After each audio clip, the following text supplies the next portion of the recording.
To accomplish this, we ask that the committee implement guidelines to create a fair and open process. Our group would urge members of the committee and our lawmakers to look to ways to make the redistricting process as fair and open as possible. A fair and open redistricting process.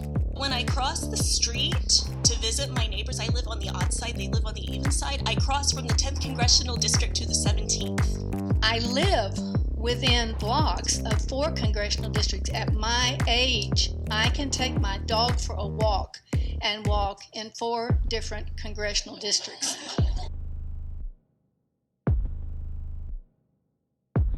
Partisanship had become a proxy for race, and it was being used to either crack or pack black and brown voters to dilute their voting strength.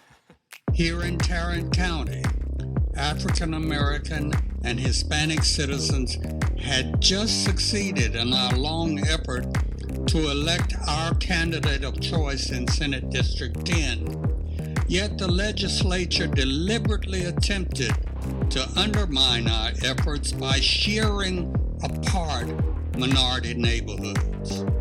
It required litigation and a federal court to reverse the damage done to Senate District 10. You have an opportunity to unite these communities. Quit splitting our communities again. We need to bring our communities together.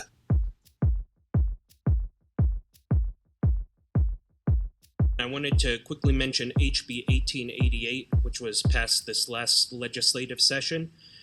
This bill eliminated the ability of counties to use mobile early voting sites. And here in Tarrant County, eliminating mobile voting means that universities and colleges, including the one we're sitting in now, will no longer offer any on-campus voting opportunities. And this disproportionately impacts communities of color because Texas's student population is majority minority and more diverse than the older population.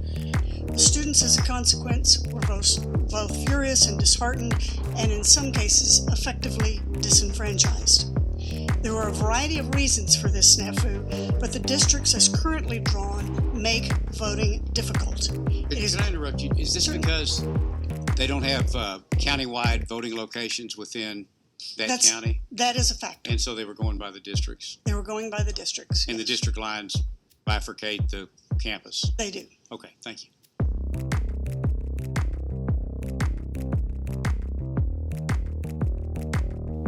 One, the redistricting committee should provide notice of hearings and adequate opportunities to review maps before hearings. 2, hold a public hearing with public testimony on any proposed maps after they have been drawn, but before they pass through committee. So that we can see the maps, so that we can comment on the maps, and you can have our input about the maps that you will be presenting to the legislature. Like others have said before, we are asking that a public hearing be held before any map is passed out of committee and insist that proposed maps be put on display for the public and service agencies like ours to view during those hearings. These maps will affect our city for the next decade, and the public deserves to know the reasoning used in creating them and to have an opportunity to review and comment on the proposed maps. Also provide the committee's rationale for boundary decisions. The public needs to know the thought process behind the decisions that you make. I would like to start by saying that the most important thing for the committee to do is to respect federal and state law, including the Voting Rights Act. None of my testimony today should be used by the legislature to justify diminishing the ability of a minority group to elect the candidate of their choices or artificially distorting maps for racial or partisan purposes. It's an inherent conflict of interest for representatives to draw their own district. To instill confidence among voters, we believe that maps should be drawn that focus on communities of interest. We urge you not to consider partisan data. Neither retention of incumbents nor a political party's strength should be a consideration. And here's the promise. We will be working night and day to expose what's happened.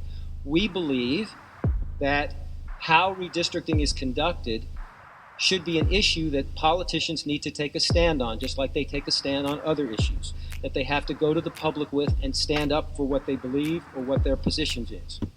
So if you want to draw maps in the dark recesses of the swamp, then we're going to work to make sure you have to state to the public that's what you believe. So I ask you a rhetorical question. Do the 3 congressional districts shattering my neighborhood keep with the spirit of a representative democracy, or were they drawn in the spirit of something else?